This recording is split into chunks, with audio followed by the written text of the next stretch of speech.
When learning about World War II, I realized that just a few floors below me was a veteran. I call him Uncle Pete, but it turns out that he was one of the first American soldiers to invade Nazi Germany. Here is his story. I'm Pete Scotese. I'm 101 years old. And it happens that I was in the vanguard of the first American troops to venture inside German territory. The operation was called Operation Varsity.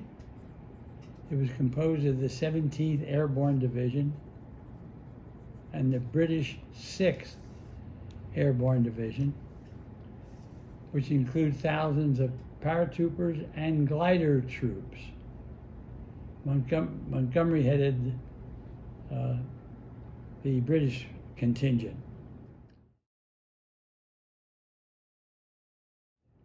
The target was 10 miles inside the German lines to protect the invasion by the American armies across the Rhine.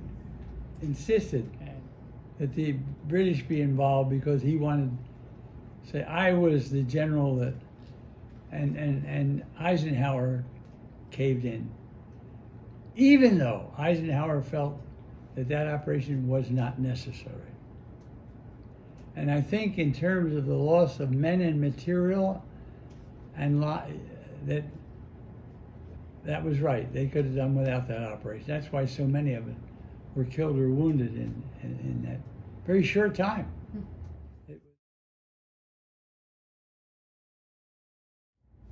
My job was to get the troopers out as fast as possible.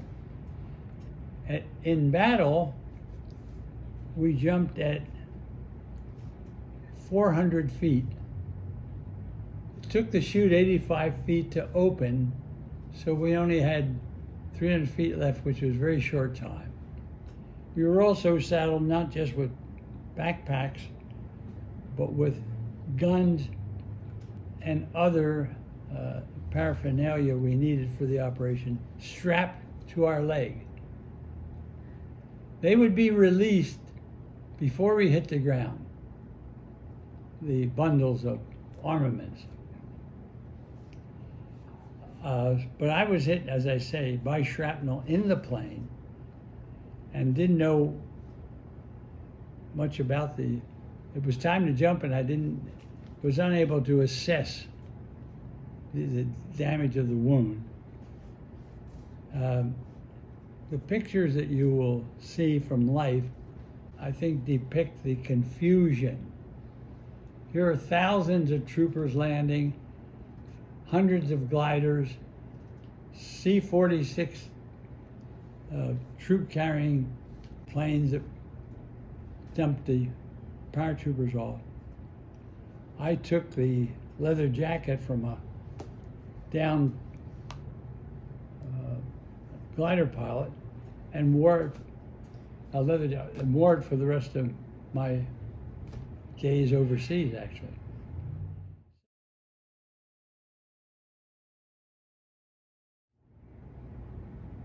Fast forward, I was re-equipped for the war in Japan and was sent to Marseille, the city of Marseille, to embark on the Lusitania, which was a sister ship of the Aquitania, for Japan. 10 days out of Marseille, heading for the Panama Canal to go to Japan, Truman dropped the bomb. And over the ship's loudspeaker, they said, President Truman has dropped the bomb. The Japanese have surrendered. We're not going to Japan, the Far East. We're heading for Newport News, Virginia. And that put the bookends on my operation.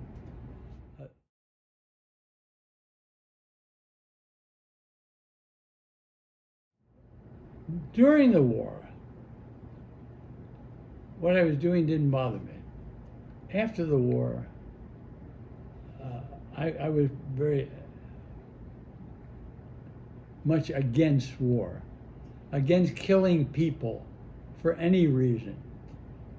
And when I think back, I can think of one or two incidents where I personally involved killing someone, and I picked up the wallet of one soldier, the wallet who I had killed in trench warfare. And I opened it up, and there were pictures of his wife and 2 children. And that's what changed my mind about wars.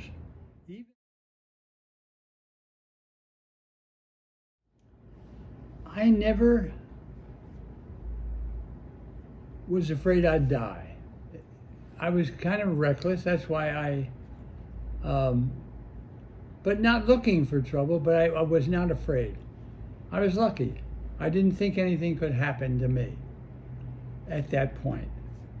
I had been captain of my battalion in high school, and I had done I was always kind of I ran away from school. I was always kind of a maverick. However, when they put me on the ship to Japan, my whole thinking changed. And I thought, I'm not going to come back. They estimated 2 to 3 million casualties because the Japanese fought down to the last man, woman, and child.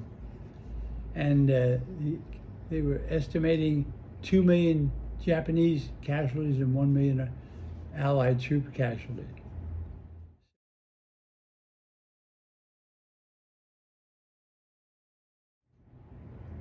Yeah, we were aware that if Hitler was not stopped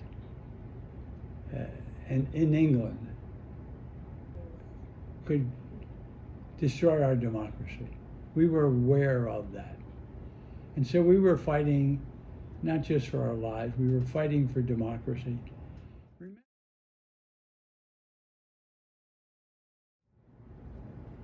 If we could teach our kids from the day they're born the power of love instead of hate or whatever. Love is a powerful weapon if it's employed. If you do truly love your neighbor, love yourself, how can you possibly hurt them? So in many respects, the King James Version of the Bible is still pretty good, the 10 Commandments. And I think that love is probably if it's exercised broadly, and if we bring our children up from day one, just loving others, doing things for others, I think that's probably much more powerful than an atomic bomb. Now I'm philosophizing.